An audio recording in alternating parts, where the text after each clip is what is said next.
heshima ni zako Yesu, mamlaka ni yako Bwana. Thank you Jesus. Asante Yesu. Basi kwenda msikilizaji, mahala pote ulipo, kama sauti inakufikia, ni siku njema, wakati ulio mwema machoni pake Bwana wa mbingu na nchi. Ametupenda, ametulinda, ametukirimia kibali na nafasi ya kuendelea kuishi, sio kwa nguvu zetu wala kwa uwezo wetu, lakini kwa nguvu zake Bwana tungali tunaishi. Tunazo sababu za kumshukuru Mungu, kumtukuza, kumwamini na pia kumtumikia, kwa maana ndiye mwenye uwezo na ndiye mwenye nguvu. Imempendeza Mungu wa mbingu na nchi kwamba siku ya leo tuweze kupata nafasi ya kukutana masaa kama haya, ni kwa ajili ya kushiriki neno lake Bwana. Kwa hiyo maana ulipo, inaomba muda wako tu mchache, kwa sababu ya sauti hii, na zaidi sana moyo wako kwa sababu ya neno lake Bwana, na itakuwa ni baraka katika jina la Yesu Kristo. Lakini kabla ya mambo yote, ningependa tuweze kumshukuru Bwana kwa njia ya maombi, kwa sababu ya pumzi ya uhai na nguvu za mwili ambazo Mungu ametukirimia kuwa nazo, tunapojiweka mbele zake Bwana, ili ya kwamba aendelee kutulinda, aendelee kutuficha chini ya mbawa zake. Siku ya leo ikazidi kuisha kwa amani na kwa utukufu, na kwa jina la Yesu Kristo yote yanawezekana. Kwa hiyo maana ulipo, unapoomba na wewe pia unaweza kujiombea hapo ulipo. Inawezekana kuna jambo limekupata ambalo unashinda utafanyaje. Kunaye Mungu ambaye ni mwingi wa rehema, si mwepesi wa hasira, anaweza kukusaidia ukauona utukufu katika maisha yako. Kwa hiyo kama kunalo linakutaabisha, unaweza kulitaja mbele zake Bwana tunapoomba. Kwa imani yote yanawezekana. Zaburi 106 mstari wa 47, alafu tutakuwa tunaomba katika jina la Yesu Kristo. Zaburi 106 mstari wa 47. Bwana Mungu wetu, utuokoe, utukusanye kwa kututoa katika mataifa. Tulishukuru jina lako takatifu, tuzifanyie shangwe sifa zako. Tuombe. Baba, katika jina la Yesu Kristo, Mungu wa milele, ndiye mwanzo tena mwisho, kimbilio, tegemeo, msaada wa karibu, ngome imara. Asante Bwana Yesu kwa upendo wako, asante kwa wingi wa rehema zako, ustahimilifu na uvumilivu wako kwetu kufika siku ya leo. Hakika Bwana, wewe ni Ebeneza. Asante kulinda mahali hapa, asante kulinda wasikilizaji wote, na asante kwa maana Bwana unatuwazia mema, na mipango yako juu ya maisha yetu Bwana ni mipango mema. Sifa na utukufu zikurudie uketipo kiti chako cha enzi mbinguni. Nami na kuadhimisha mahali hapa jioni ya leo, ninakiri ya kwamba Yesu Kristo ndiwe Bwana, na kando na wewe hapana Bwana mwingine. Ndipo ninaomba Bwana Yesu katawale mahali hapa, ukaachilie kibali na neema mahali hapa Bwana. Wako wazee, wa mama, vijana na hata watoto, na kila mmoja anakuhitaji kwa njia mbalimbali. Bwana, ukazidi kutengeneza njia pasipo na njia, ukaonekanie kila mmoja kwa uweza wako na nguvu zako. Mipango mibaya Yesu ukapangue, njama za shetani Yesu kaziondoe Bwana. Mahali hapo katamalaki, damu yako ikatiririke na ikanene mema. Yale makosa na dhambi yanayozuia msaada wako, tunakuomba Bwana ukatusamehe, ututakase na pia utubadilishe, tukapate kibali machoni pako Bwana. Yesu Kristo, kanyosha mkono wako ukatende mema mahali hapa jioni ya leo, kwa kila mmoja ukaonekana na ukajitukuze, na sifa zitakurudia Bwana. Tunapolisikiliza neno lako siku ya leo, unikirimie kunena ya yapasayo na yastahiliyo kwa ajili ya siku ya leo. Atakayesikiliza neno lako, ninaomba neno lako likambadilishe, likamfanya kuwa mwana katika ufalme. Kila kizuizi, pingamizi, Yesu ondoa. Mamlaka yote ya shetani tunayakemea yakapate kushindwa katika jina la Yesu Kristo. Bwana Yesu, katamalaki, ukatende jambo jipya, masiba sitakurudia. Tumeamini ya kwamba pamoja nasi na kwamba Bwana unaenda kutenda mema. Mungu wa Abrahamu, Isaka na Yakobo, kama vile uishivyo, mapenzi yako pekee yatimie sasa na hata milele, katika jina la Baba na Mwana na Roho Mtakatifu, katika jina la Yesu Kristo tunaomba na hata kuamini. Amen. Amen. Hallelujah. Thank you Jesus. Kama una uwezo mpigie Bwana Yesu makofi mara ulipo, kama una uwezo. Hallelujah. Thank you Jesus. Bwana wa amani akukumbuke na akutende yaliyo mema, akujalie kibali cha kuona ushindi katika maisha yako kwa jina la Yesu Kristo. Nawe unapozidi kuishi, muamini sana Mungu, mtumaini yeye, na zaidi sana ukiona ni baya usilitende. Lile unajua ni baya usilitende. Lile ambalo ni baya liepuke. Shikamana na lile ambalo linampendeza Mungu, na ujifunze kuwa mvumilivu na kumtumainia Bwana. Na Mungu wetu ni Mungu ambaye hana ubaguzi, hana upendeleo. Ni Mungu wa wote wenye mwili, hasa ukimwamini utauona msaada wake Bwana. Na wale ambao wananisikiliza na hawajamkubali Yesu Kristo kuwa Bwana na Mwokozi, ninakusihi mkubali Yesu, kwa maana bila Yesu Kristo sisi wote ni bure, hatuwezi lolote wala chochote. Kama unanisikiliza na hujamkubali Kristo Yesu, na kusihi mpendwa, umpe Yesu nafasi. Umpe Yesu nafasi, kwa sababu hivyo unavyopanga na huko unakoenda, matumaini na matarajio ulionayo nje ya kuokoka bado ni kuaibika. Nje ya kumpokea Yesu bado ni fedheha na aibu na majuto, mwisho wake jehanamu ya moto. Lakini ukimkubali Yesu Kristo kuwa Bwana na Mwokozi wako, basi hapo ndipo maandiko yanasema ndani ya Kristo Yesu, in Christ Jesus there is a hope of glory. Ndani ya Kristo Yesu kuna tumaini la utukufu. Kwa hiyo ukimkubali Yesu awe Bwana na Mwokozi wako, hapo ndipo kuna tumaini la utukufu. Hapo ndipo unayotazamia na kuyatamani yatafika mahali pa kutimia. Maana hata Mungu anasema atatimiza haja za mioyo yetu kupitia kwa Kristo Yesu. Nje ya Kristo Yesu hakuna kutimiziwa haja ya moyo. Kwa hiyo mpendwa, mzee, mama, kijana, kama hujamkubali Yesu, mkubali Yesu awe Bwana na Mwokozi wako. Maandiko anasema kwa moyo mtu uamini akahesabiwa haki, na kwa kinywa mtu anakiri anaupata wokovu. Kila mwaminie hatahayariki, na kila anayemkiri anapata wokovu. Mtu wa Mungu, mpe Yesu nafasi. Mpe Yesu nafasi awe Bwana na Mwokozi wako. Hapo ndipo kuna ushindi. Na kama umeokoka, usimame imara. Kama umeokoka, udumishe matendo mema. Wokovu si maneno, wokovu ni matendo. Yesu anauliza, kwa nini mnaniita Bwana Bwana na wala hamtendi nisemayo? Kwa hiyo kama umemkubali Yesu, basi badilisha matendo yawe ni matendo yale ya kiungu. Na Yesu akasema katika Luka 6:47, akasema nitawaonyesha mfano wa mtu ambaye anakuja kwangu, anayasikia maneno yangu na kisha anayatenda. Akasema amefananishwa na mtu ambaye alijenga nyumba yake kwa mwamba, na gharika ilipofika ilishukia nyumba ile kwa nguvu, lakini kwa sababu ilikuwa imejengwa kwa mwamba, basi haikutingizika.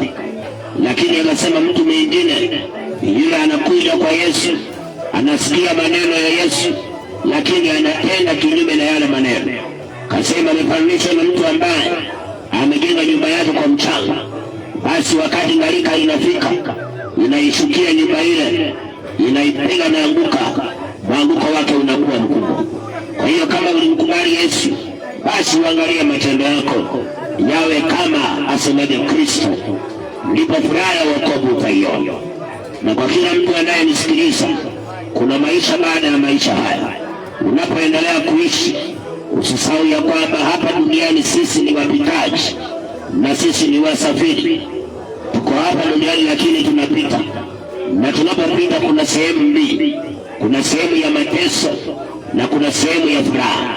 Na zaidi sana maisha yaliyo mbele yetu baada ya dunia hii ni maisha ya umilele.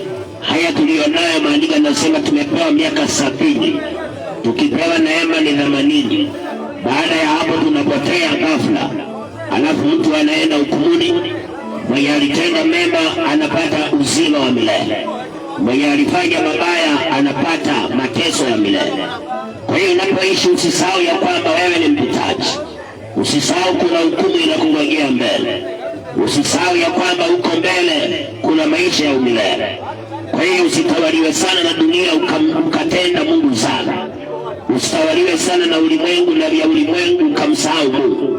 Kwa maana kuna siku vyote tutaviacha na tutakusanyika mbele ya kiti cha hukumu. Alafu kila mmoja atatoa hesabu ya matendo yake. Waliotenda mabaya basi wataondolewa kwenye maskani ya Mungu, wataenda katika ziba la moto wakawa milele uliotengenezewa shetani na malaika zake.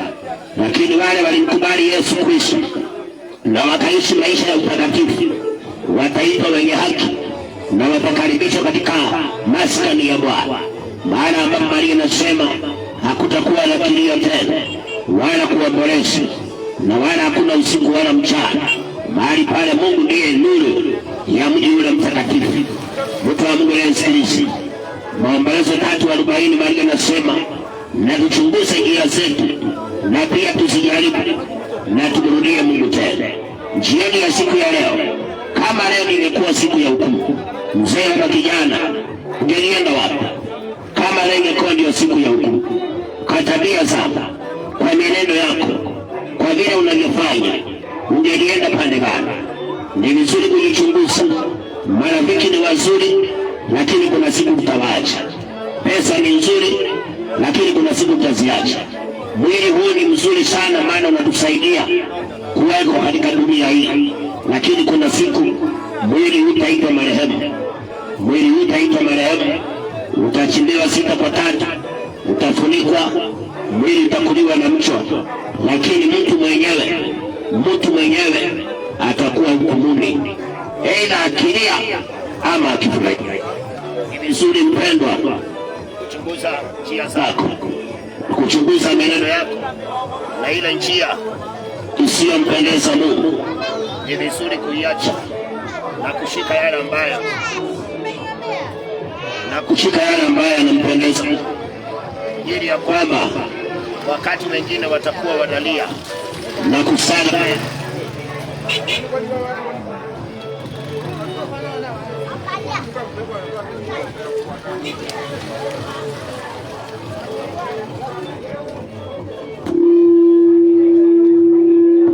Asante Yesu. Ni vizuri kubadilisha maneno yako na tabia yako, ili wakati wengine watakuwa wanatupwa kwenye ziwa la moto wa milele, wewe ni miongoni mwa wale watakuwa wanakaribishwa katika New Jerusalem, in the kingdom of God. Mwenye masikio nasikia hayo. Katika somo la siku ya leo, naomba unipe muda wako mchache unapo nisikiliza. Naomba mstari huu uweke maanani mstari huu, Methali 19. Unapoendelea kunisikiliza, Methali 19, uweke maanani mstari huu. Methali 19 mstari wa 20, Maria anasema, sikiliza mashauri, upokee mafundisho, upate kuwa na hekima siku zako za mwisho. Sikiliza mafundisho, upate hekima. Pokea mashauri upate hekima siku zako za mwisho. Kwa hiyo ni vizuri kusikiliza, ni vizuri kupokea mashauri, ndiposa mbele yako utakuwa na hekima. Na wakati mtu ako na hekima, kuna kazi ambayo hekima mtu akiwa nayo huwa inafanya ndani ya maisha ya mwanadamu. Wakati ambapo uko na hekima, aliyo amesema tusikilize mashauri, tusikilize mafundisho, ili tupate kuwa na hekima katika siku zetu za mwisho. Na mtu akiwa na hekima, kuna kitu ambacho hekima huwa inafanya ndani ya maisha ya mwanadamu. Nataka nikuonyeshe faida hiyo, ili unaposikiliza, kwenye kusikiliza kwako unaweza kusikia ushauri wa neno la Mungu, unaweza kusikia maonyo ya neno la Mungu, unaweza kusikia mwito wa neno la Bwana. Basi usije ukakataa kusikiliza, wala usije ukakataa mashauri yale, bali yapokee, kwa maana unapoyapokea yatakupea hekima. Na yakisha kupa hekima, kuna kitu ambacho hekima itafanya ndani ya maisha yako. Methali 24 mstari wa 3. Methali 24 mstari wa 3. Nyumba hujengwa kwa hekima, na kwa ufahamu hudhibitika, na kwa maarifa vyumba vyake hujazwa vitu vyote vya thamani na vya kupendeza. Wakati mtu ako na hekima, bali anasema nyumba huwa inajengwa na hekima, na kupitia kwa ile hekima mtu anapata kuwa na ufahamu, anafahamu. Na kwa sababu mtu amepata ufahamu kutokana na maneno, mashauri na mafundisho ya neno la Bwana, anapata ufahamu. Basi kwa maana ako na ufahamu, kama alikuwa anaanguka, anasema ufahamu unadhibitisha, yani unamfanya mtu strong, unamfanya mtu anaimarika. Kama alikuwa anasikia kana tamaa, wakati anapewa maneno ya Mungu yamejaa ufahamu, anafahamu kumbe hapa kuko hivi na hivi, ama kumbe Mungu alisema hivi na vile. Akipata ule ufahamu, bali anasema kupitia kwa ufahamu, basi mtu huwa anadhibitika. Nyumba ni wewe na mimi. Hekima itajenga maisha yetu tukiikubali, na ile hekima itatupa ufahamu, tutakuwa na ule ufahamu, na kwa sababu ya ufahamu basi tutadhibitika. Manake mtu ambaye ako na ufahamu hawezi kukata tamaa. Mtu ako na ufahamu hawezi kujinyonga. Mtu ako na ufahamu wa kiungu hawezi kufika mahala akaona kama iwezekani. Mtu akiwa na ufahamu wa Mungu anajua hata Daudi alipitia hapa na pale, na mwisho kulikuwa na hivi. Kwa hivyo hata yeye akijikuta kwenye mambo kama hayo, ako na ule ufahamu, hawezi kata tamaa. Kwa maana sasa ule ufahamu utakuwa unamdhibitisha mtu huyu, utakuwa unamfanya kuwa dhabiti. Kamake hawezi kutingizwa na majaribu, hawezi kutingizwa na matatizo, hawezi kutingizwa na mabaya akatenda maovu, lakini kwa yote atakuwa na ufahamu. Na kwa sababu ako na ufahamu, sasa atadhibitika.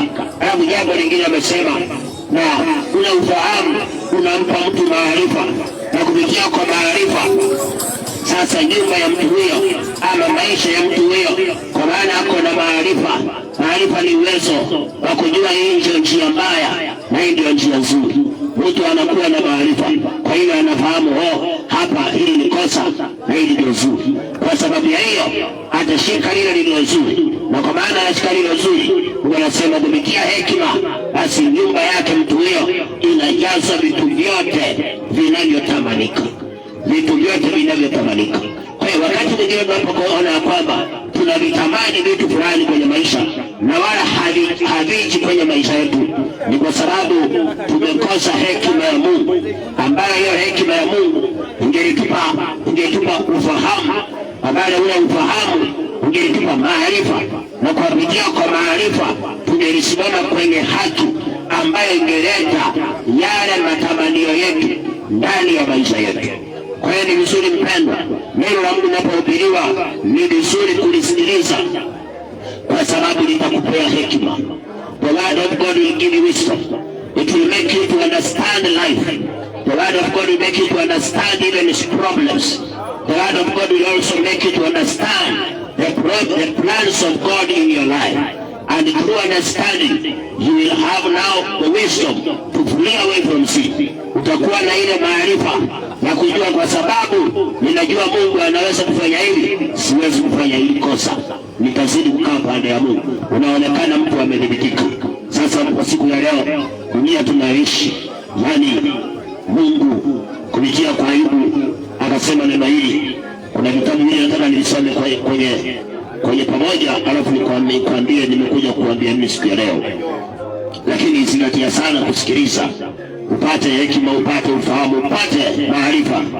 Ayubu 14 mstari wake ni wa kwanza. Maneno ya Mungu yanasema, mwanadamu aliyezaliwa na mwanamke, siku zake za kuishi si nyingi, naye hujaa taabu. Mwanadamu aliyezaliwa na mwanamke, siku zake za kuishi sio nyingi, na tena Biblia inasema zimejaa taabu, zimejaa taabu.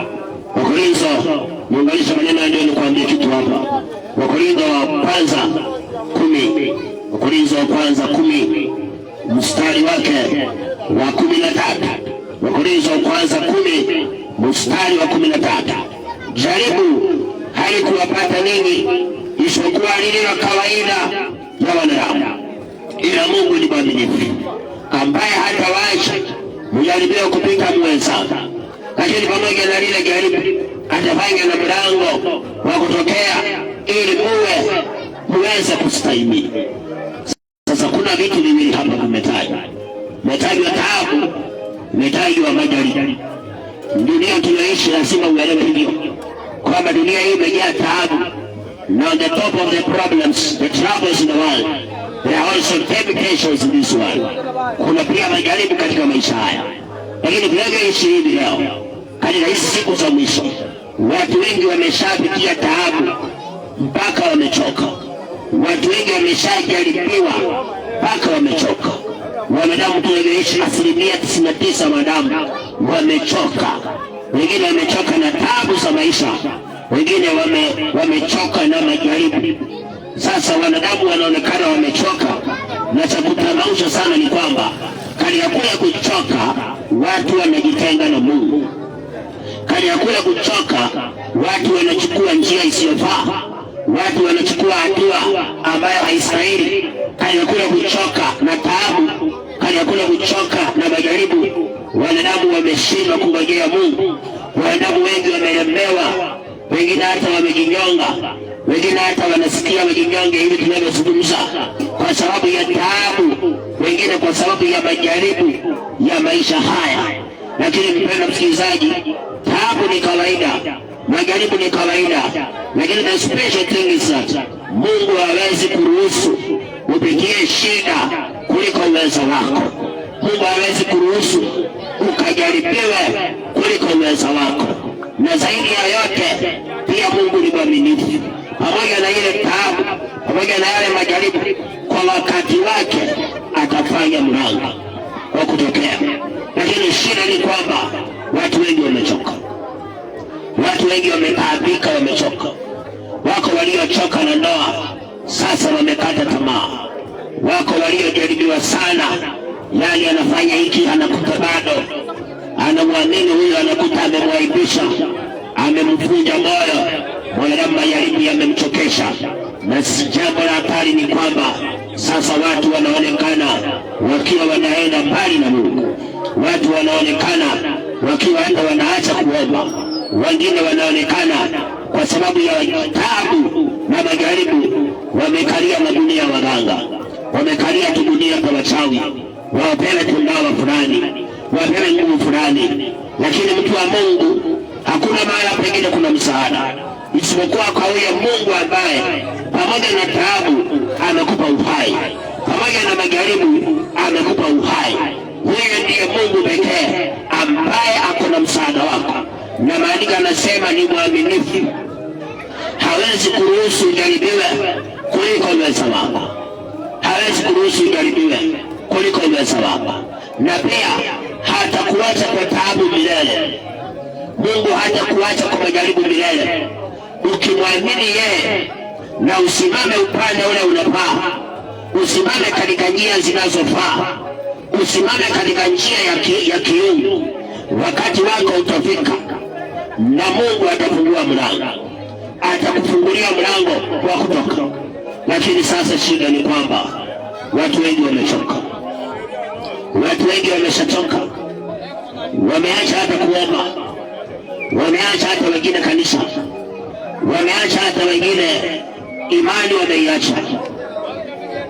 Yesu anasema siku za mwisho uovu utakuwa mwingi, mpaka upendo wa watu wengi utapoa.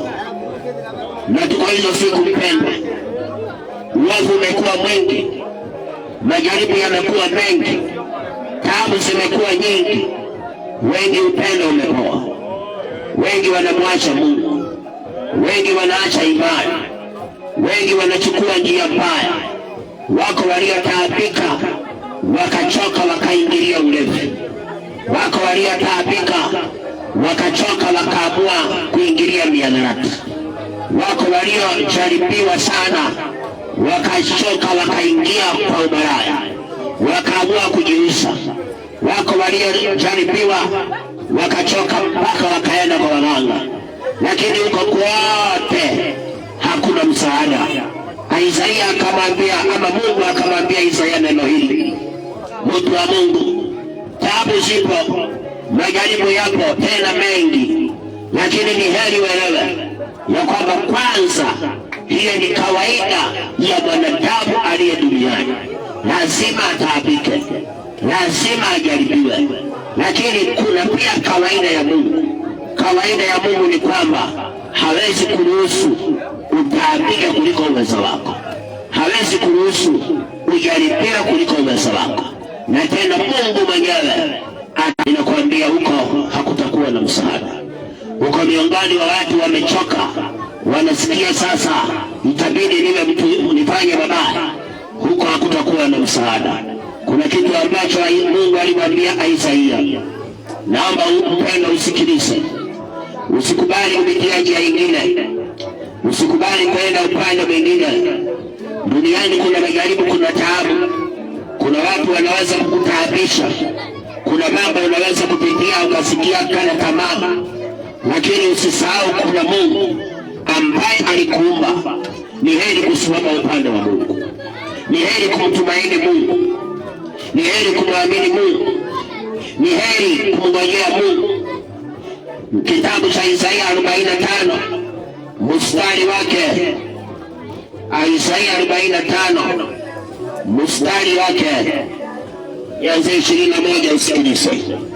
Lakini maneno ya muhimu sana 22, lakini nianzie 21, usikilize. Isaia 45 mstari 21: hubirini, toeni habari, naam, na mafanye mashauri pamoja. Ni nani aliyeonyesha haya tangu zamani za kale? Ni nani aliyehubiri hapo zamani? Si mimi Bwana, wala hapana Mungu zaidi ya mimi.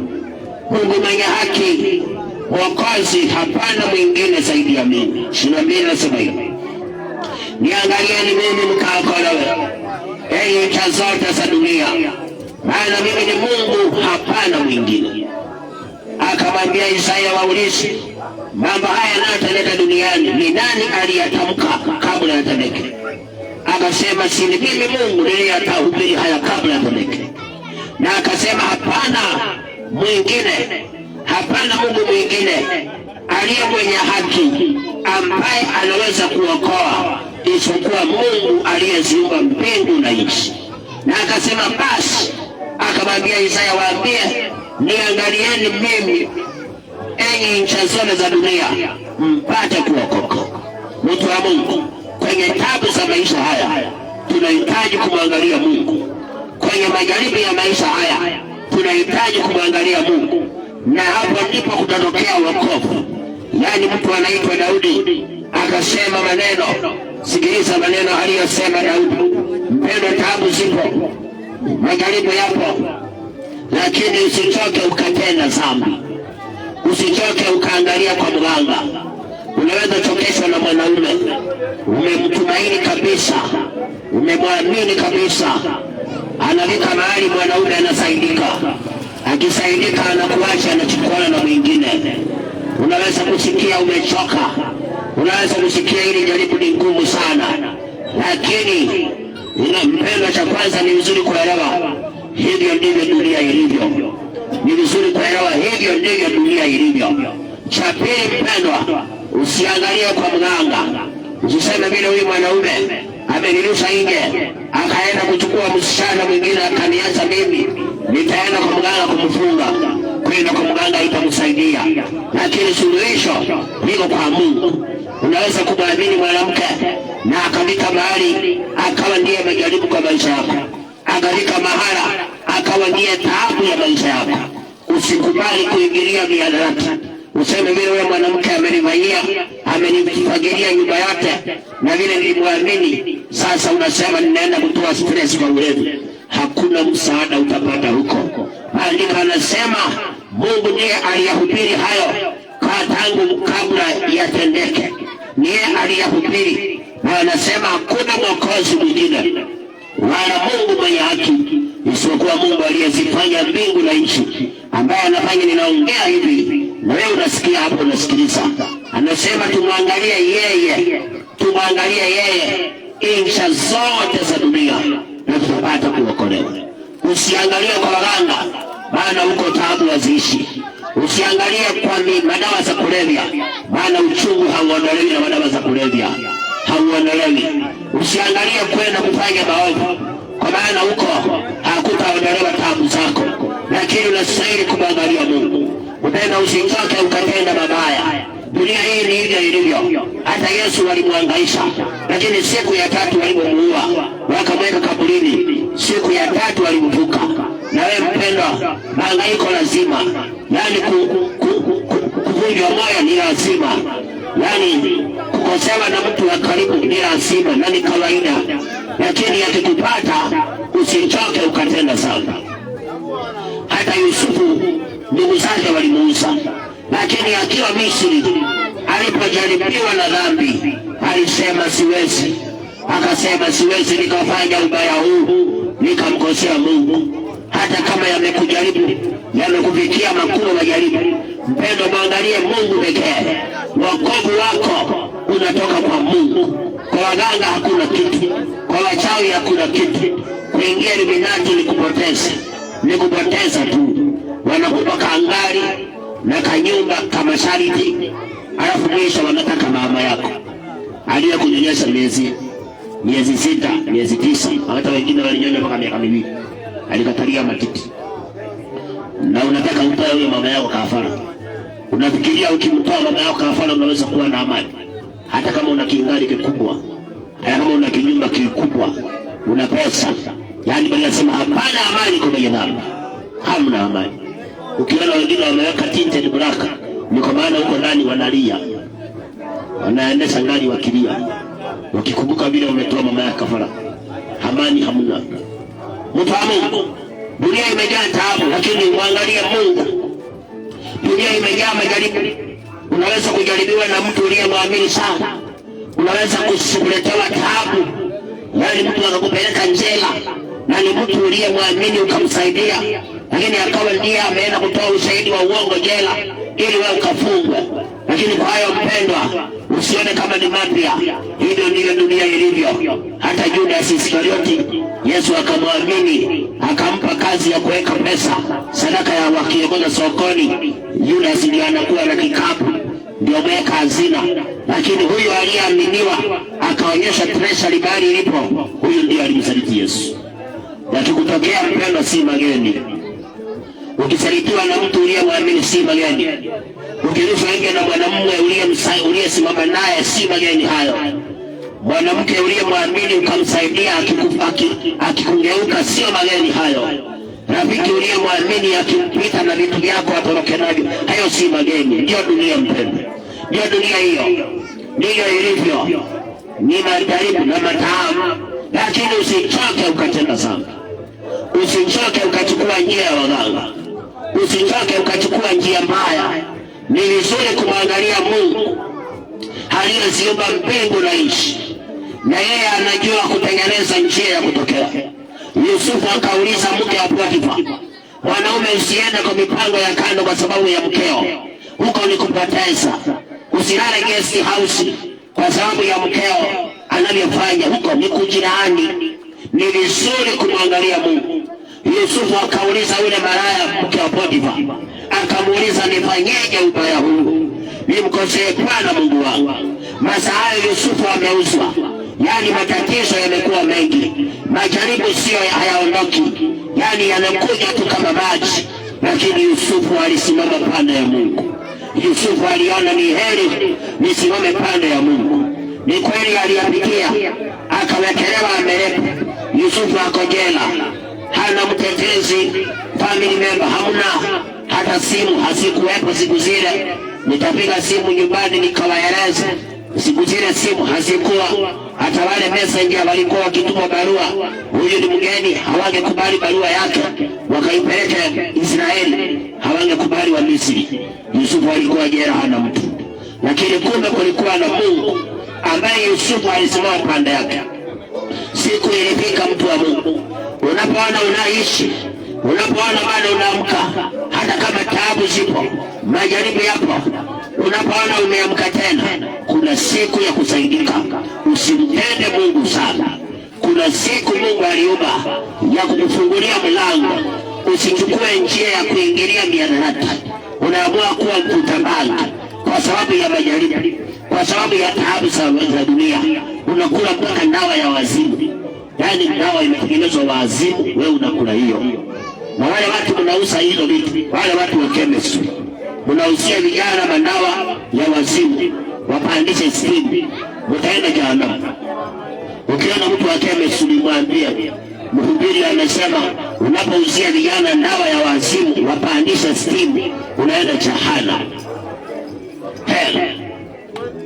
Wananisikiliza wengine? Wanauzia vijana manduya tutembe, wanameza, wanakuwa hawajielewi tena, macho yanafungua kama ya busi. Unayefanya kazi hizo, you are going to hell. Better you stop it. Na unayenisikiliza, hata kama utakuwa umefika mwisho aje, usichukue njia ya kutenda dhambi. Yusufu alikuwa jela, hakuna mtu wa kwao anajua. Ukisiseme ati sina mtu wa kunisaidia, wewe si wa kwanza.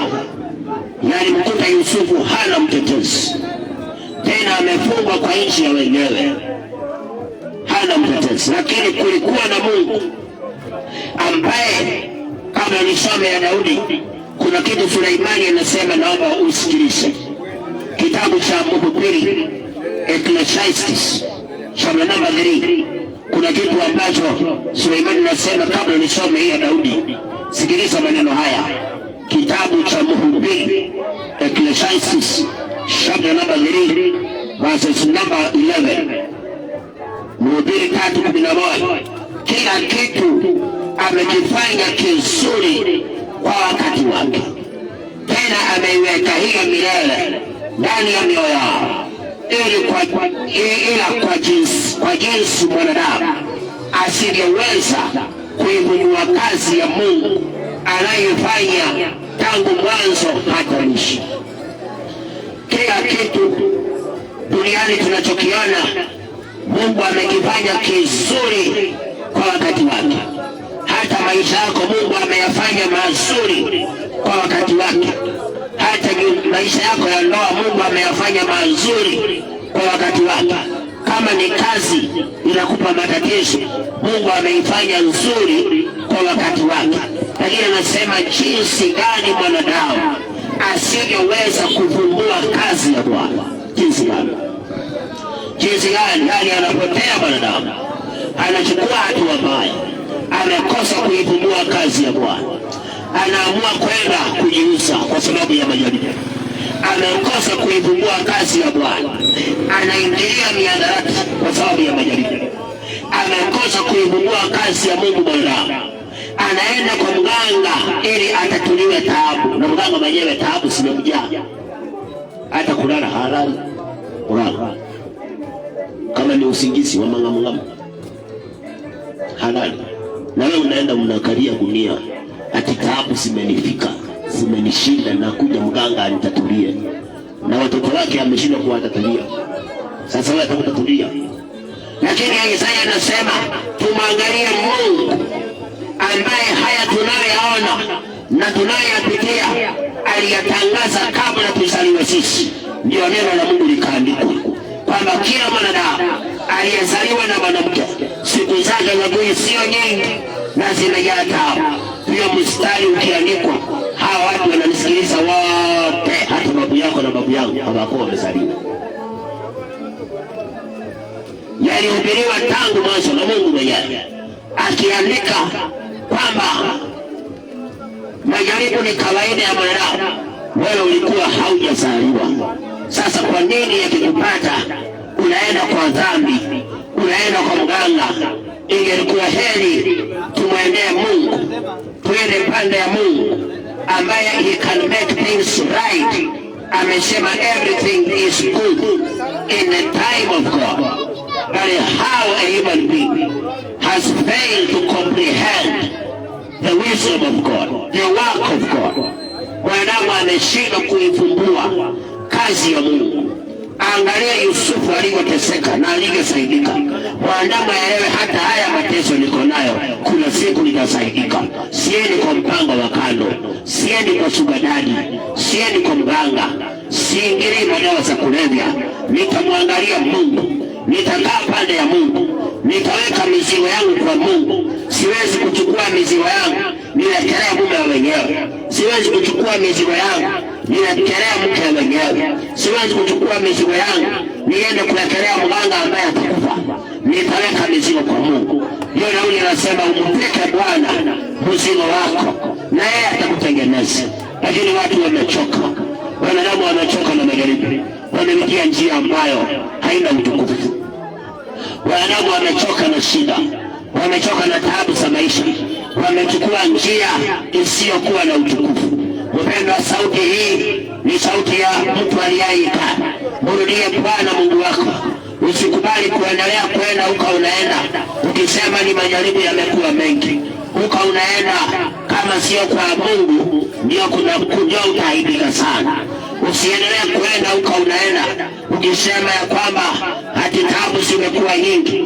Mtu wa Mungu, kuna unakoenda kama sio kwa Mungu, basi zile taabu hazitoisha, zile taabu zitaongezeka.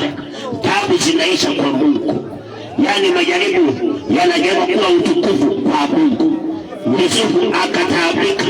Yusufu amejaribiwa na mke wenyewe, lakini angalia, ameingia mahala patakatifu, lakini ile taabu, yale majaribu, kwa sababu ya kusimama na Mungu, yale majaribu na ile taabu iligeuka kuwa utukufu. Mrudia Mungu mpendwa. Wacha madawa za kulevya ukisingizia mke wangu. Wachana na mipango ya kando ukisingizia mume wangu. Wachana na kuiba ukisingizia bosi ananipa pesa kidogo. Kabla ya wewe kuzaliwa kulikuwa na Yakobo. Afadhali wewe unalipwa kidogo. Yakobo alifanya miaka 7 hakulipwa kitu, hata shilingi moja hakupewa. Afadhali wewe unalipwa pesa kidogo. Na Yakobo alifanya sare miaka 7, shilingi hakulipwa. Lakini uloge na haya, Yakobo hakutenda dhambi. Hakuanza kuiba mbuzi ya Labani akipeleka kwa jirani. Vile wewe unaibia kampani unaweka kwa jirani utachukua jioni. Unaibia yule bosi wako unaweka kwa jirani utachukua jioni. Unampea soja ya kuwekea utachukua ukienda. Na unatarajia kesho kuwa na utukufu. Hakuna baraka ya mwizi.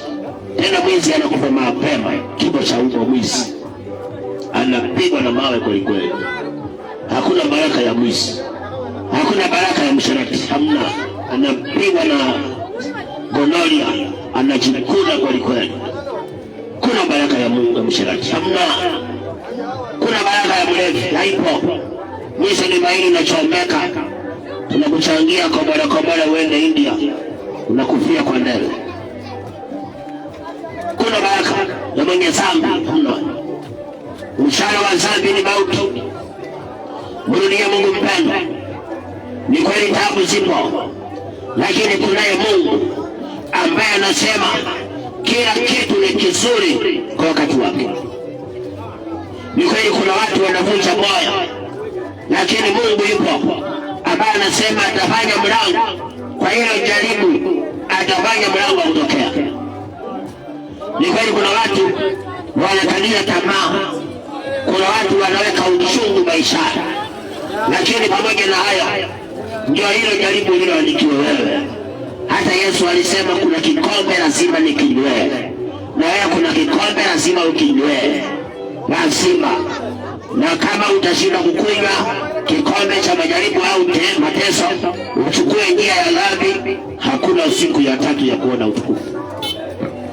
Lakini ukivumilia, ukistahimili, ukisimama na Mungu, siku ya tatu itafika, jiwe litabingirika, utatoka ndani ya hiyo taabu, unatoka ndani ya hiyo jaribu.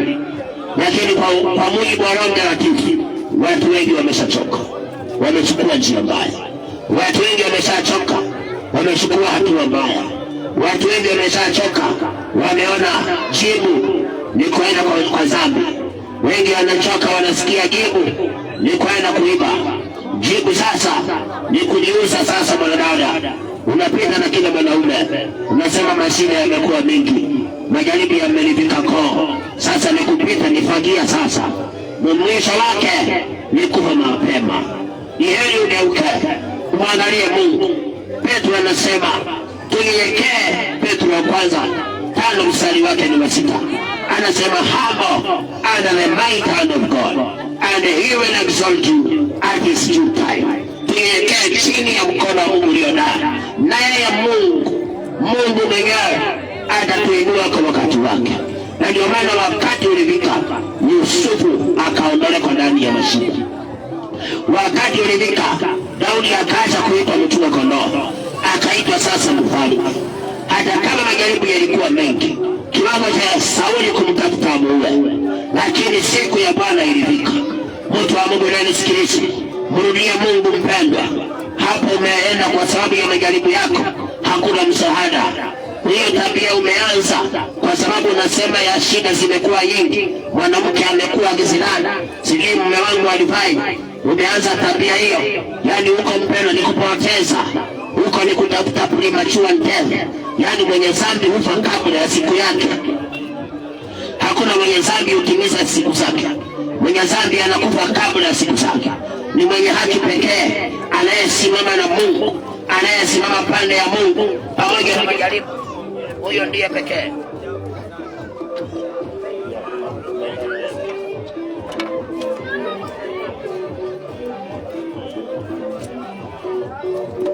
Yes. Thank you Jesus. Asante Yesu. Ni yule mtu tu ambaye anayesimama upande wa Mungu, ambaye anasimama katika njia sabaha, huyo ndiye huwa anafika mahala pa Mungu kufungua mlango na kumtoa na kugeuza aibu yake ikawa utukufu. Umesimama wapi mpendwa? Yale mkuta mabaya nisikatai, lakini umesimama wapi? Kwa mume wenyewe, toka huko mara moja, kwa maana huko kinachokufuata huko tena ni kifo cha mapema, kwa sababu ndoa inafaa kuheshimiwa. Na anasema waliounganika wawili, mtu asiwatenganishi ila kifo. Unapochukua shida zako unaziegemeza kwa mume wenyewe, unatafuta kufa mapema, unatafuta kufa mapema. Ni heri mpendwa kumwangalia Mungu, ni heri kunyenyekea chini ya mkono wa Mungu ulionao, na usiku ile yake Mungu ingoje itafika. Na uzuri ni kwamba Mungu hana ubaguzi, Mungu hana ukabila, na Mungu angalia ulizaliwa wapi. Abrahamu alikuwa amezaliwa mahali pabaya, lakini alisikia maneno ya Mungu. Abraham obeyed God, Abraham believed God, na ikafika siku Mungu akamtoa Abrahamu kwa familia, akaenda akambariki. Usiseme ati nikiangalia kwetu kuna wachungaji wanaambia watu kama kwenyu hakuna mtu alienda ng'ambo, wewe hata usijaribu kuenda. Kama kwenyu kuna mtu hakujenga ghorofa, wewe pia usijaribu kujenga. Huo ni uongo wao, huo ni uongo wao. Mungu aangalie kwenye ndio akubariki. Mungu anakuangalia wewe ukiacha dhambi, ukishika mapenzi ya Mungu, hata katikati ya shida uyafanya mapenzi ya Mungu. Mungu aangalie kwenye ndio akubariki. Atakuangalia wewe ukisimamia haki, siku yake aliyoipanga ikifika, anakuja anakusaidia, anakupangia mlango. Toka huko umeenda mpende. Watu wengi wamelemewa, wameenda kwa dhambi. Watu wengi wamelemewa, wameingia kwa ulevi kwa sababu ya ile taabu ameipata. Ameoa mke wa kwanza kisirani, mke wa pili kisirani, tena wa tatu akamchota, ameingia kwa ulevi. Anasema sasa maisha yangu imeishia hapo. Na nani kuambia huko umeenda hakuna kitu. Ilikuwa heri wewe. Hiyo ni kawaida ya dunia. Wale unawaamini sana ndio watakuvunja moyo sana. Lakini kuna Mungu ambaye ukisimama na yeye, he can rewrite the story. Kuna Mungu ambaye ukisimama pande yake, anaweza kugeuza ile aibu ikawa ni utukufu. Anaweza kugeuza ile shida ikawa ni utukufu.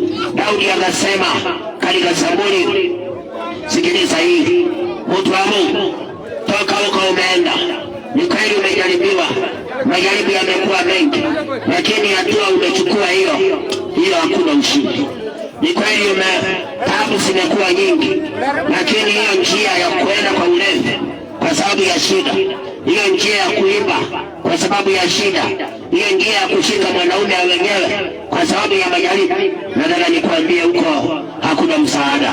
Hiyo kusema napeleka, yani ulipofukuzwa na mke wako na mume wako, ulitoka na picha, ulitoka na kingua cha ndani, umesema nitapelekea mganga amtaabisha huyu mzee. Mtu wa Mungu, hakuna mtu anaenda kwa mganga atabarikiwa, hata mmoja, hata mmoja.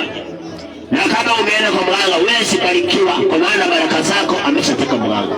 Wewe hauna kitu, you are walking empty in the bed.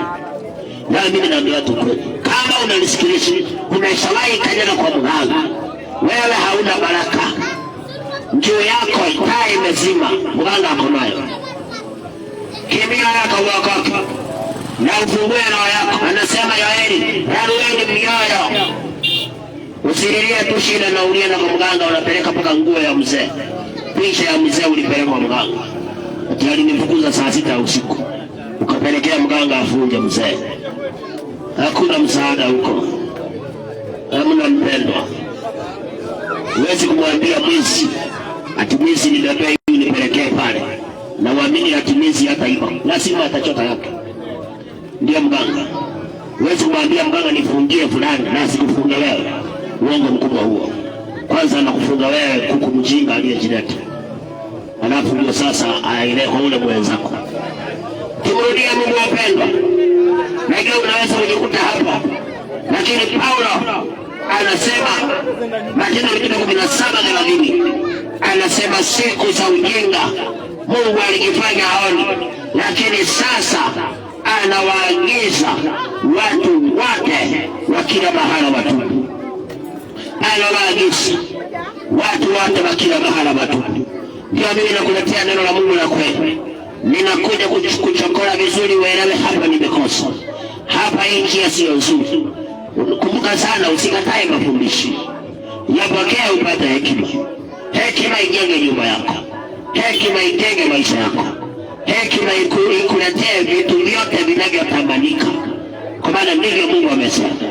Mtu wa Mungu anayesikiliza, duniani kuna taabu, duniani kuna majaribu, lakini umeenda wapi wewe? Njia umechukua kwa sababu ya shida yako haifai kabisa. Inastahili muangalie Mungu, inastahili muendee Mungu, inastahili mpendwa umwamini Mungu. Ingekuwa heri mungojee Mungu, sio kwenda kwa mpango wa kanga. Ingekuwa heri mungojee Mungu, sio kwenda kwa waganga.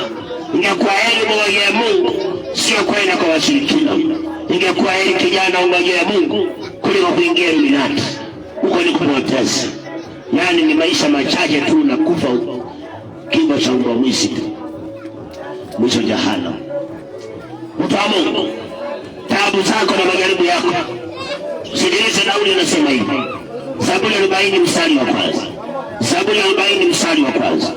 Nilimngoja Bwana kwa subira, akaniinamia na kusikia kilio changu, akanipandisha toka shimo la uharibifu, toka udongo wa utelezi, akaziimarisha hatua zangu, akasimamisha miguu yangu mwambani, akatia wimbo mpya akilini mwangu. Ndiyo sifa za Mungu wetu, wengi wataona na kuogopa. Mngoja Bwana kwa saburi. Ingekuwa heri mngoje Mungu, kwa maana kwenda kutafuta tundawa hatusaidii. Hata mwenye anakupa hana kitu. Hana. Mtu wa Mungu, ukipata mwanaume wenyewe anakulipia nyumba, anakukombolea nyumba, wewe si wa kwanza na wewe si wa mwisho. Ili amemkombolea, atamkuta mwingine amkombolea tena, na wewe utasahaulika. Ndio utaanza kuligiletu kusema, kwa nini nilimwacha mume wangu? Kwa nini niliacha mume wangu? Sasa hiyo amekuachia mimba ya miezi 5. Mpango wa kando, amekupa mimba ya miezi 5 na amesarenda. Simu hashiki, mimba ya miezi 5. Hapa ndio utasikia kujinyonga. Hapa ndio utasema, ningejua ningekati kwa ule mzee wangu hata kama alikuwa na shida. Na wanasema Magita ni mjukuu, na maji yakimwagika huwa yasoleki. Ni heri kumwagia Mungu wapendwa. Ni kweli kuna taabu duniani, lakini kuna Mungu mbinguni. Ni kweli kuna majaribu duniani, lakini kuna Mungu mbinguni ambaye ni mwaminifu, na zaidi atafanya njia. Lakini sio mwaminifu kwa watenda dhambi, sio mwaminifu kwa watu wanakuchukua njia mbaya. Mungu hawezi kufungua njia kwa mtu ameegemea mume wenyewe. Mungu hawezi kufungua njia kwa mwanaume ambaye ametoroka nyumba yake, analala loji, kila siku analima 500, ametoroka kwake. Mungu hawezi kufungua njia ya mtu kama huyo. Hawezi kufungua njia ya mtu ameenda kutafuta kanawa kwa mganga. Mungu hawezi kufungua njia. Lakini Daudi anasema Mungu alimtoa kwa shimo la utelezi na akaweka wimbo mpya kinywani mwake, kwa sababu Daudi pamoja na yote alikuwa anapitia, anasema alimngoja Bwana kwa saburi. Mtu wa Mungu, usichoke ukatenda dhambi, usichoke na ndoa ukatenda maovu, usichoke na majaribu ukachukua njia mbaya, usichoke ukaenda kwa mihadarati, yani huko ni kupoteza. Usichoke ukaenda kwa mganga. Zaburi 16 mstari wa 4 anasema, huzuni zao zitaongezeka, wambadilie Mungu kwa mwingine. Huzuni zao zitaongezeka. Watu ambao wanachoka, wanawacha Mungu, wanaenda kutafuta mchawi. Huzuni zao zitaongezeka. Kwa watu wanajaribiwa, wanachoka, wanamwacha Mungu, wanaenda kutafuta mganga. Anasema huzuni zao zitaongezeka. Lakini Daudi anasema alipomngojea Bwana kwa saburi, siku moja Mungu alimwinamia, akasikia kilio chake, akamtoa kwenye shimo la utelezi, akaweka wimbo mpya kinywani mwake, akaondoa ile huzuni. Anayeweza kuondoa huzuni ya moyo wako sio mpango wa kando. Anayeweza kuondoa huzuni ya moyo wako sio mke wa wenyewe. Wa wenyewe hawezi, utajikuta mabaya,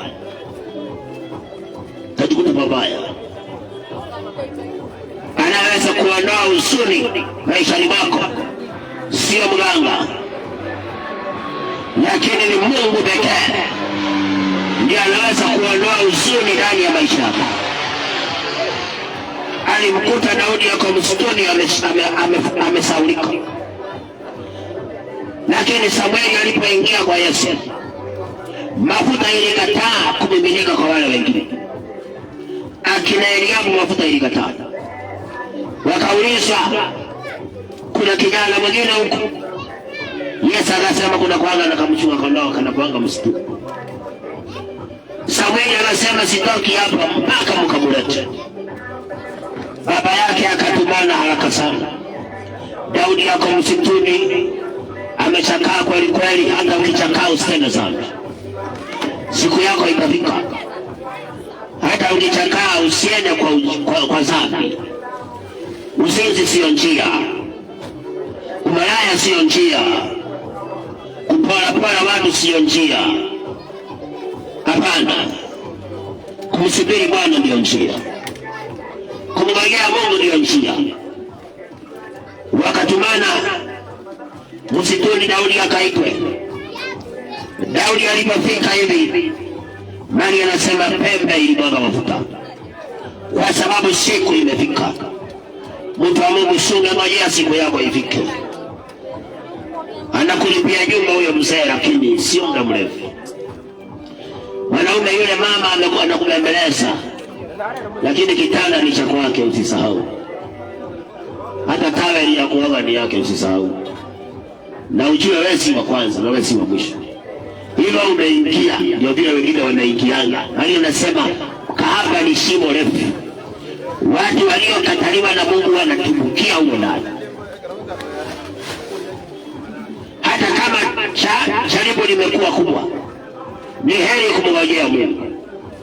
Hata kama jaribu limekuwa kubwa, ni heri kumngojea Mungu mpendwa.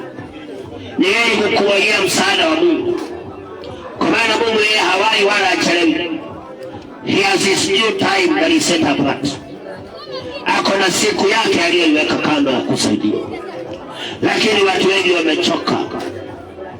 Wamechoka na wanaenda kwa dhambi sasa.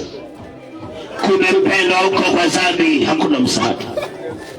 Hata excuse yako haiwezi kusaidia.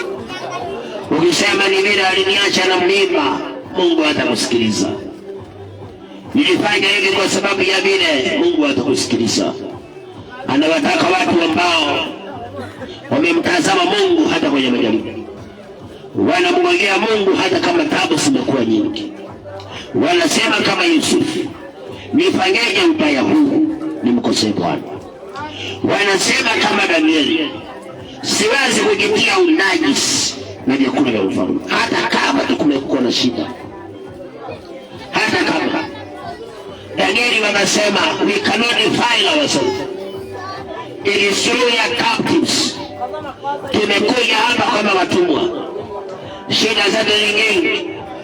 Lakini Danieli walikataa, wanasema hatuwezi kujitia unajisi na chakula cha mfalme. Wewe unasema situpenda kwangu, nafanyanga hivi kwa sababu ya ile shida niko nayo. You will never see the blessings of God. Hautawahi barikiwa. Kwa maana waliobarikiwa hawakuwahi chukua kisingizio. Siku nyingine Danieli akina Shadraka walisema ni heri tukufe kuliko tuinamia sanamu. Wewe unaenda kwa mganga unasema ni mzee alifanya nikaenda. Lakini kina Shadraka walisema hatuwezi. Hata kama majaribu yamekuwa mengi, we cannot bow to an idol. We have the living God. Na siku ilifika, Mungu akabadilisha maisha yao. Waliingia kama watumwa Babiloni, lakini walikaa huko kama wenyeji, tena watawala. Watu wa Mungu, ni heri kumngojea Mungu mpendwa. Ni heri kuvumilia.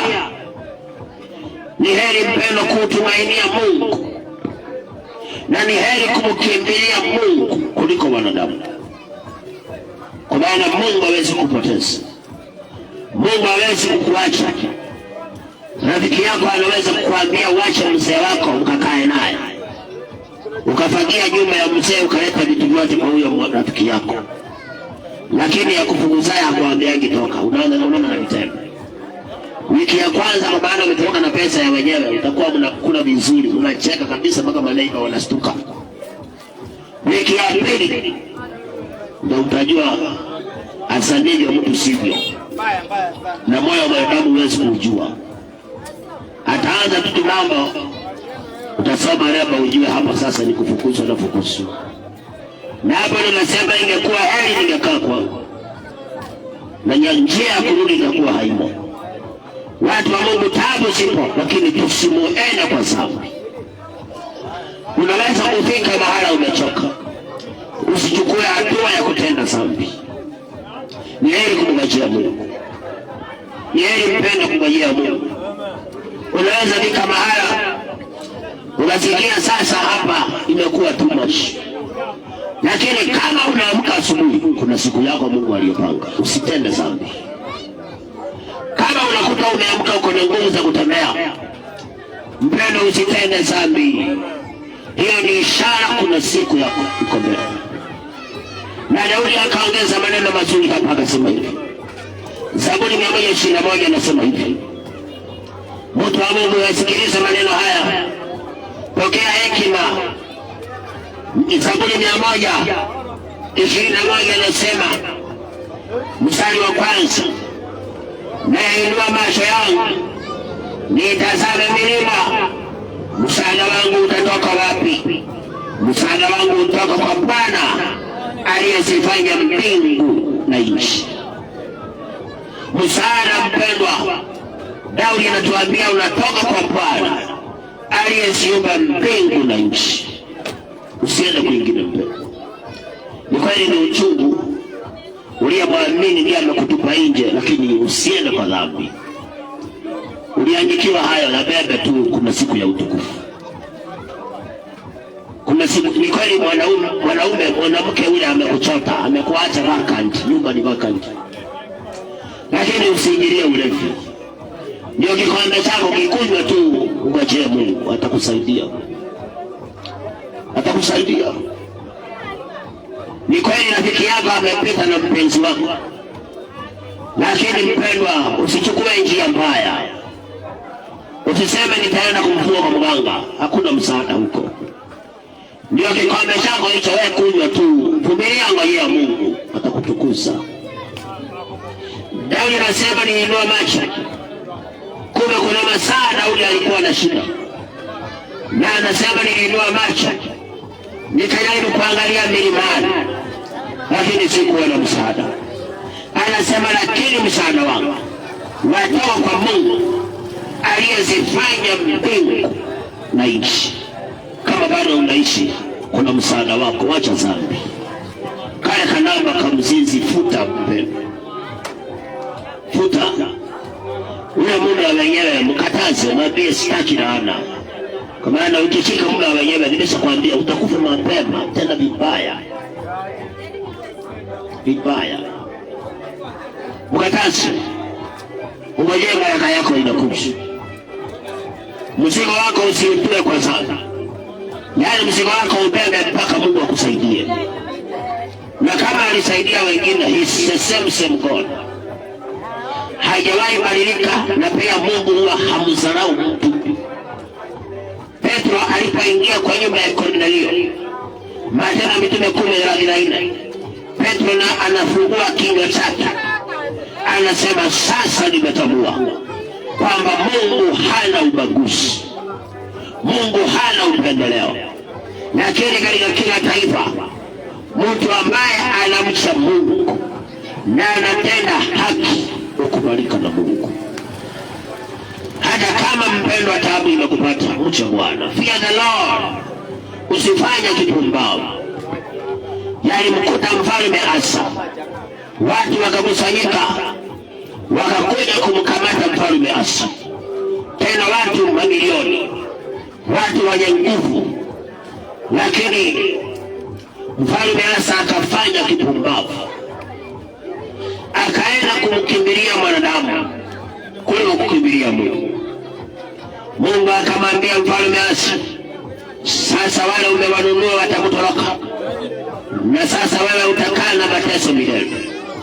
Wakati unachukua hatua ya dhambi kwa sababu ya shida, unafungua mlango wa shida ambazo zitawaishi.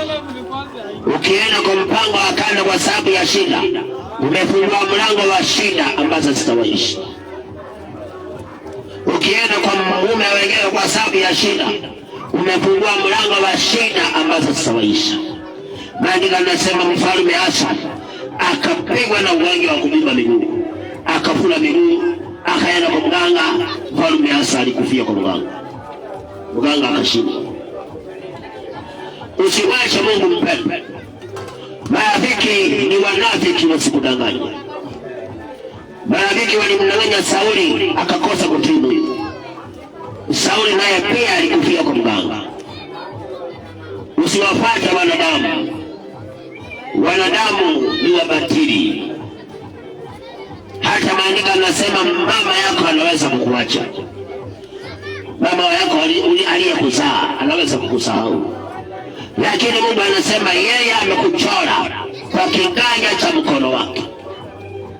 Amekuchora kwa kiganja cha mkono wake. Mtu wa Mungu Yesu Kristo.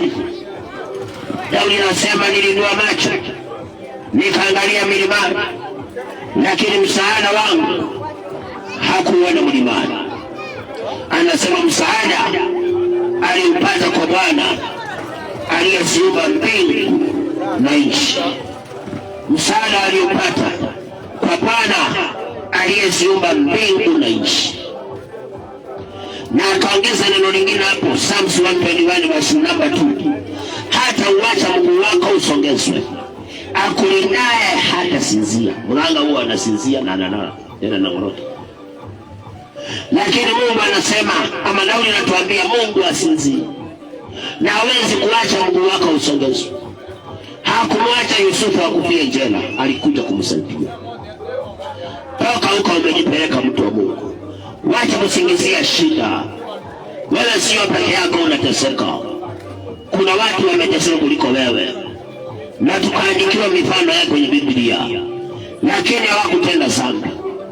Penina aliinukiwa. Umeweka mahala, kumbe kulikuwa na mwanamke hapo.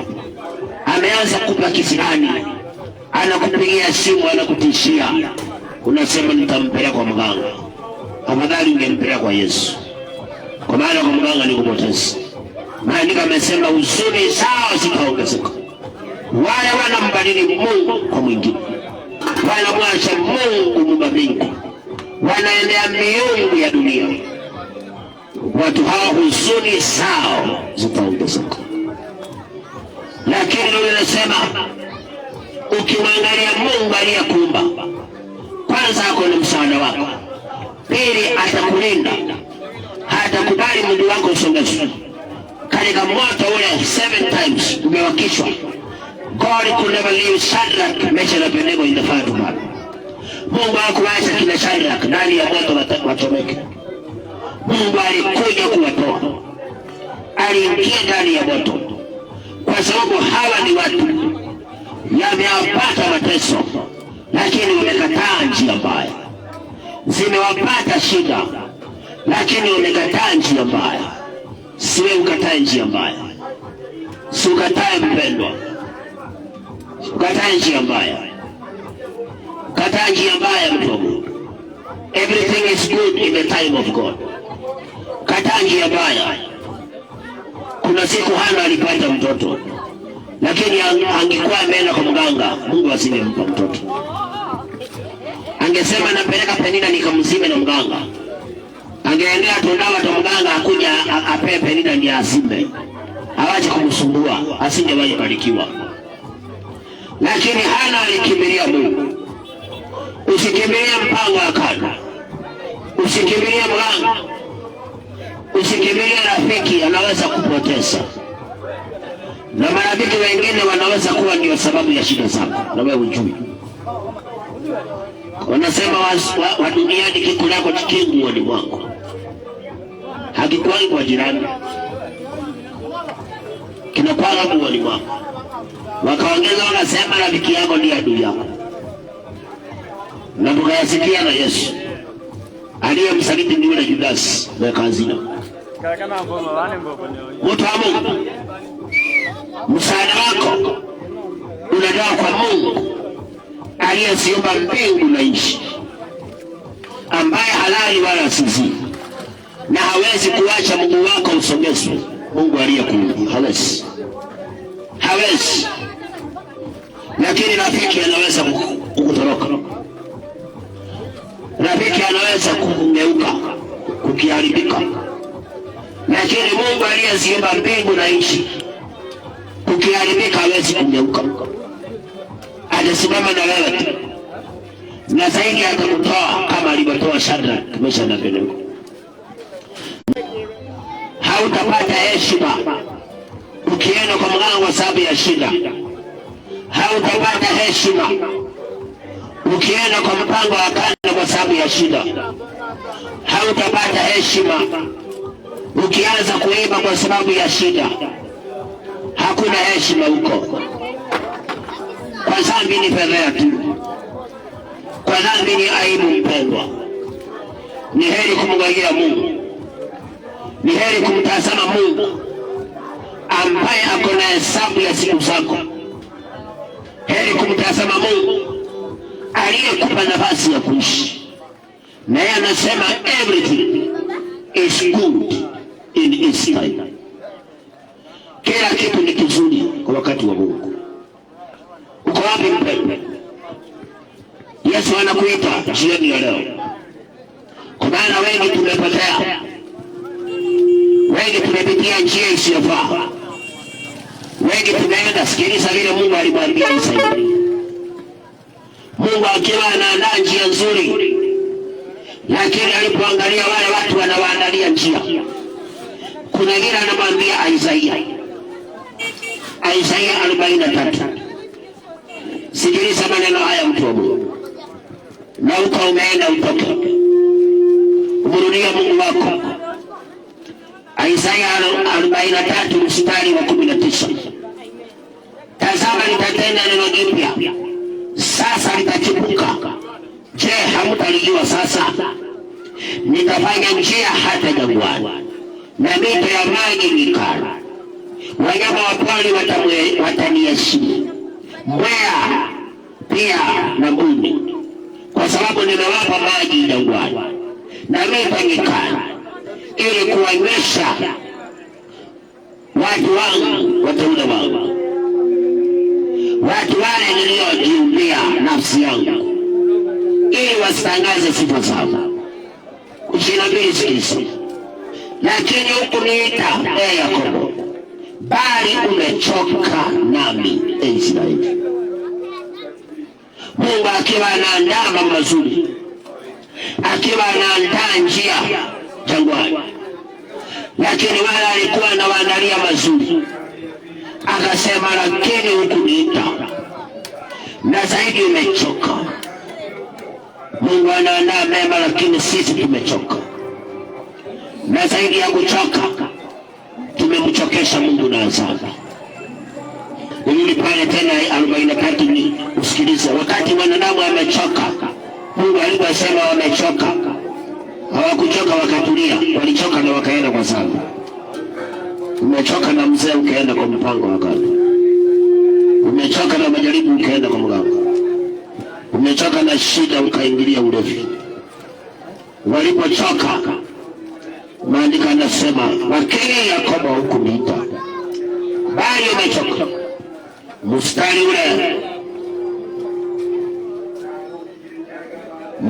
ule wa 24 unasema hukuninunulia manukato kwa fedha, wala hukunishibisha kwa mafuta ya sadaka zako, bali umenitumikisha kwa dhambi zako, umenichokesha kwa maovu yako. Watu wanaonekana wamechoka, na zaidi ya kuchoka wanamchokesha Mungu na dhambi. Sasa wameona jibu ni kutenda dhambi. Wanadamu wameona jibu ni kutenda mabaya. Kumempendwa kwa dhambi hakuna kitu. Mungu akiwa mbinguni mpendwa, wakati wewe unasema nimechoka, ndio Mungu anakuanga anaandaa njia ya kusaidia. Wakati unasema nimelemewa, magharibi yamekuwa mengi, itabidi niende sasa kwa njia fulani, Mungu anakuanga anaandaa njia ya kukusaidia wewe. Lakini angalia, Mungu anasema tumechoka na tukaanza kumchokesha na dhambi. Tumechoka na tukaanza kumchokesha na uovu. Tumrudia Mungu wapendwa. Hosea akaambia watu maneno haya ambaye nakwambia, unaona muda wangu umekwisha. Najua aliyeandikiwa kusikia ameshasikiliza. Taabu ziko duniani, majaribu yapo, lakini yuko kwa Mungu mbinguni. Usichoke ukatenda dhambi, usichoke ukaenda kwa njia mbaya, usichoke ukamwacha Mungu, usichoke ukaacha njia za Bwana, kwa maana msaada wako unatoka kwa Mungu. Usichoke ukaacha kanisa. Ulikuwa unaenda, sasa umeacha kwa sababu ya shida, kwa sababu majaribu yamekuwa mengi. Hana angeliacha kwenda Shilo, asingewaipata mtoto. Hata kama alikuwa anaenda kanisa, anarudi anapata, ndio kumeharibika. Hana aliendelea kuenda, na siku ilifika alitoa msaada kwa nyumba ile ya ibada. Uliacha nyumba ya ibada kwa sababu ya majaribu, hakuna vile utasaidika mpendwa. Hosea 12 mstari wa 6 nikimaliza. Basi Hosea 12:6, basi mrudie Bwana, mrudie Mungu wako, shika fadhili na hukumu, ukamngojee Mungu wako daima. Ndio maneno na kuachia siku ya leo. Ni kweli taabu ziko, ni kweli majaribu yapo, na wengi tumechoka, na zaidi kuchoka tukachukua njia isiyofaa. But God is still calling us today. Mungu bado anatuita, anasema basi tumrudie, tushike fadhili zake na tushike hukumu za Bwana, na sisi tumngojee daima. Tumngojee Mungu daima. Mrudie Mungu mzee. Hata wewe unajua hivyo unafanya sio vizuri. Mrudie Mungu mama. Hata wewe unajua ile njia umeanza sio nzuri. Mrudie Mungu kijana. Hata wewe unajua ile njia umechukua sasa sio nzuri. Return to the Lord and hold on to his judgment. Wait for him forever. Na yeye amesema ni mwaminifu, tena atafanya njia, na amesema kila kitu ni kizuri kwa wakati wake. Kila kitu ni kizuri kwa wakati wake. Ukiona hakuna uzuri wakati hujafika, usitende dhambi. Ukiona hakuna uzuri, usitende dhambi, ujue wakati hujafika. Na usiseme niliumbwa niteseke. Hakuna mtu aliumbwa ateseke. Mateso ni lazima na ni kawaida, lakini hakuna mtu aliumbwa ateseke. Mateso ni kama bams kwa barabara. Hakuna gari imejengewa bams. Hakuna gari imejengewa. Kwa hiyo hakuna mtu aliumbiwa shida, lakini ni lazima shida ziwepo. Lazima ziwepo. Lakini Mungu ako na njia. Mungu ako na mlango. Mpendo, mrudie Bwana. Na wewe mngojee Mungu kwa subira. You wait upon the Lord. Mngojee Mungu kwa subira. Ushike fadhili na hukumu za Bwana. Shida isikufanye utende sana. Mume asikufanye utende sana. Mke asikufanye utende sana. Vikwazo vya watu visikufanye utende sana. Mizigo yako yote mtuke Bwana. Shika hukumu zake. Shika fadhili zake. Na wewe mngojee daima. Asipokuja kesho, atakuja siku nyingine. Danieli aliomba siku 31. Mungu hakukuja kumsaidia. Lakini ndani ya tundu la simba, Mungu alishuka, akazuia simba wa kumuuma. Asubuhi yake Danieli akiamka, maandiko yanasema Dario alimtangaza Danieli Babyloni mzima, akasema Daniel is second to the king. Mtu ambaye walikuwa wanafikiria sasa wamemmaliza, lakini ndani ya ile shida, kwa maana hakumwacha Mungu na alisimama pale ya Mungu, alishika hukumu za Bwana. Mungu alikuja akamaliza story. Sirudie Mungu mpende, na uacha mambo mengi. Hizo njia za ujanja kata. Rudia Mungu, do the right thing. Hata kama kuna shida, fanya yale yanafaa. Siku yako itafika. Siku yako itafika na utauona wema wa Bwana. Mwenye masikio nasikia hayo. By the special grace of God. Hayo ndio nilikuwa nayo siku ya leo. Nataka niweze kuomba ili niondoke mimi nikuache utafakari. Lakini mpenda mrudia Bwana. Na ushike fadhili za Bwana. Ushike hukumu za Bwana. Mngojee tu Mungu daima, atafanya mlango. Usichoke, ngojea tu Bwana, usiende kwa njia mbaya. Ngojea Bwana, ataleta utukufu maishani mwako. Mahali ulipo, tuamini na tuombe. Baba, katika jina la Yesu Kristo, asante kwa neema na rehema zako.